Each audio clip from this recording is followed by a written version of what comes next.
Okay, students, this is second prose unit, A Nice Cup of Tea by George Orwell for 12th standard.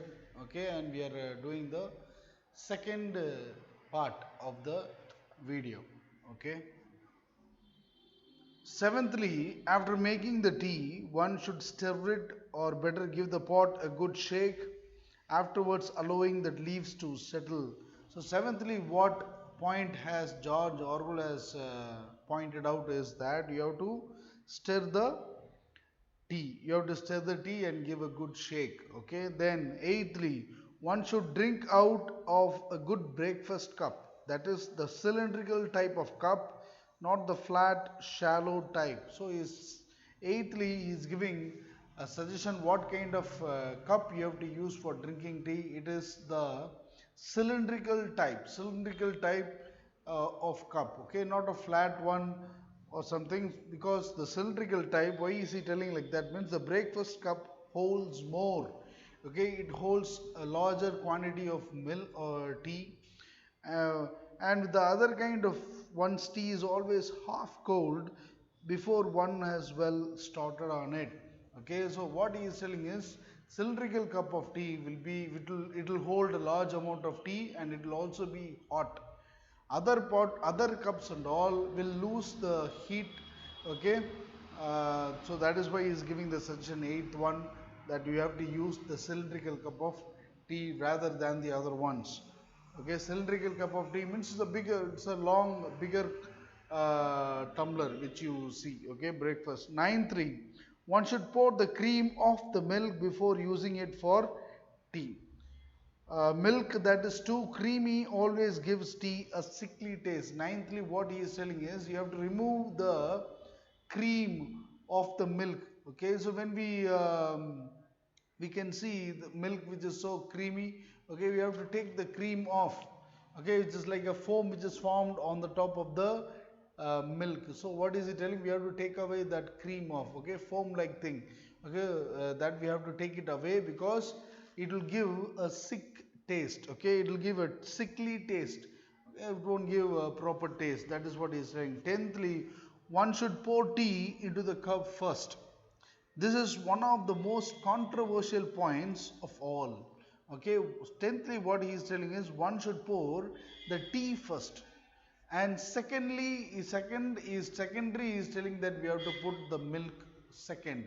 Okay, but this is somewhat controversy that many are doing it in a different way, in a roundabout way. That is what is saying. First we have to pour tea first, next the milk.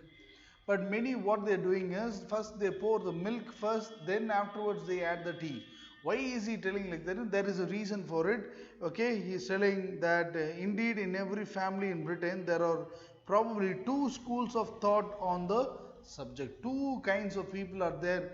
First set of people put the milk first, second set of people put the tea first. Okay, but according to George Orwell, he is going for the choice of putting first the tea first, next the milk first. Okay, why is he telling us? See that the milk first school can bring forward some fairly strong arguments, but I maintain that my own argument is unanswerable. This is that by putting the tea in first and stirring as one pours, one can exactly regulate the amount of milk, whereas one is liable to put in too much milk if one does it the other way round. Okay, once you put the tea first, you can regulate the amount of milk. Regulate means what? How much milk you want, you can add secondly. But once you put the milk first, then the tea second, you are in a situation to add more milk afterwards, which spoils the essence of tea. That is what George Orwell is telling as a 10th point. Lastly, tea, unless one is drinking it in the Russian style. Russian style, unless one is drinking in the Russian style, what he is coming to tell is that it should be drunk without sugar. The tea should be drunk without sugar according to the Russian style. I know very well that I am in a minority here. So he himself, George Orwell himself, accepts here that he is in a minority stage yet, because many will not accept, okay, drinking tea without sugar. That is why he's telling, I myself, I'm in a minority here, but he is standing on to the point that we should drink tea without sugar. Okay, but still, how can you call yourself a true tea lover if you destroy the flavor of the flavor of your tea by putting sugar in it? How can you call you as a true tea lover? A true tea lover does not add sugar in it. That is what he is coming to tell. Because if you add sugar, you're just tasting the sugar alone, not the tea. That is what he is telling. It would be equally reasonable to put in pepper or salt. If you're adding sugar, it is like you're adding salt or pepper, okay, because when you're adding salt or pepper, you're tasting the saltiness. Likewise, if you're adding the sugar, you're tasting the sugar. Okay, so you're not going to taste the tea actually. That is why you're just going to taste the sugar. For that, you can just add, look what is it telling. If you sweeten it, you're no longer tasting the tea, you're merely tasting the sugar. You could make a very similar drink by dissolving sugar in a plain hot water. Instead of adding tea, he's telling that if you're adding sugar, you can just put sugar in a hot water and simply drink it. Okay, it will give the similar taste like drinking tea. So lastly, the tea should be drunk without sugar. That is what the last point of him. Some people would answer that they don't like tea in itself, that they only drink it in order to be warmed or stimulated, and they need sugar to take the taste away. Okay, some people add that we add sugar to take the taste of the tea, because it will be somewhat a bitter taste like that. So that is why they add sugar. Some might, in order to get stimulated or warmed. Okay, to those misguided people, those people who are misguided, is giving a suggestion that I would say try drinking tea without sugar for say a fortnight, at least for 14 nights. Fortnight means what? It means 14 nights means 2 weeks. Okay, 2 weeks you have to practice that. That is what George Orwell is what insisting us, that we have to practice drinking tea for 14 days. Okay, then you get used to it, and he is very sure that you will start doing like that. And it is very unlikely that you will ever want to ruin your tea by sweetening it again. Okay, if you drink like that, you will definitely not ruin your tea. Ruin means what?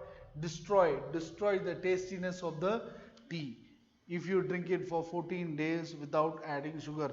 These are not only the controversial points to arise in connection with tea drinking, but they are sufficient to show how subtilized the whole business has become. So these are the controversial points.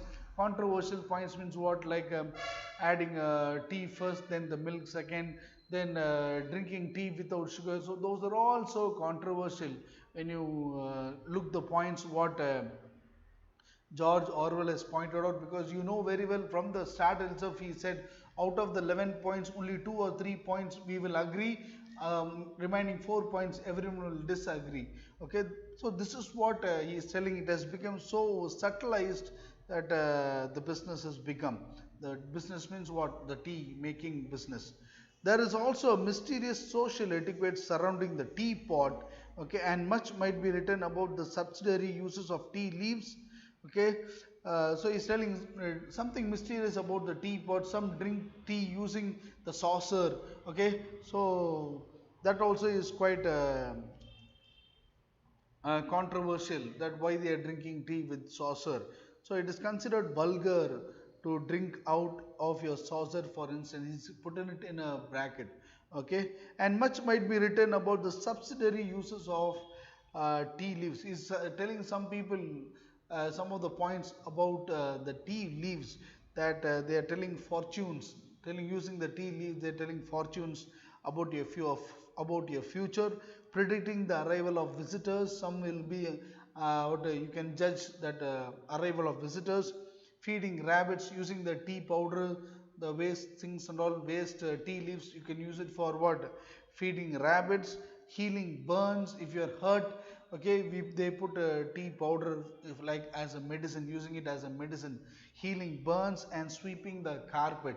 Sweeping the carpet means it is also used for sweeping the carpet, cleaning the carpet he is cleaning. It is worth paying attention to such details as warming the pot and using water that is really boiling. So once again he is stressing that point that the teapot should be hot and the water also should be hot simultaneously.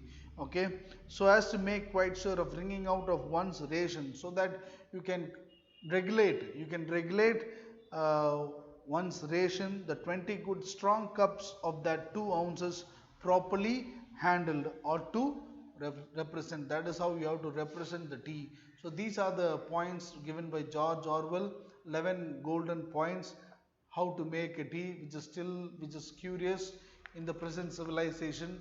Okay, so I hope you might have understood the prose second unit. We will see in the next class.